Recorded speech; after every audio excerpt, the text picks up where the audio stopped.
soyayya a yau gani da ina kan hanya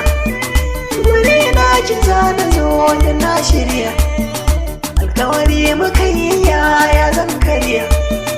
ki ce min da ni ki kan yi soyayya sannan ba ki sani da yi jinya iyayen ta zan gida na tarbiya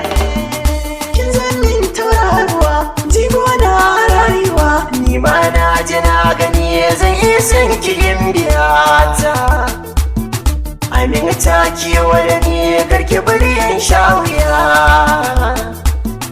komai ne akan ki so ne yar uwa bari na idan ki kai zan kalan kuwa na fada da san ki domin kamar ki ta tsaye min harai da zuciyata wanda ya so ki zana so da hakan nake ganin zai saka na badarata na ce ba kamar ki guna domin kina tsakanin shauki masoyiyata kauna yanzu ya fana da ya kulla soyayya mi ta donin Allah zargi dukkanin amana jumla ko dai ba na saki ki zubar kwalla jirgin so in mun kawo shi mashilla zan zuwa a san maki kalla tamkar ke na kan ga karki ce gala domin ke na yi wado na sa hula so jigo na rayuwa ki zannin ni yar uwa koyo Allah sahibata madubi na rayuwata mai kyan nasaba a mata ki zo ki bani kyauta na shaida dawamata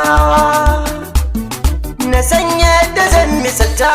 zama kamar abota mu tsaye da rai ya huta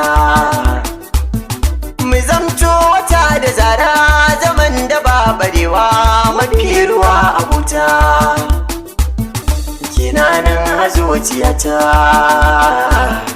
da kaunar ki na yi shagarta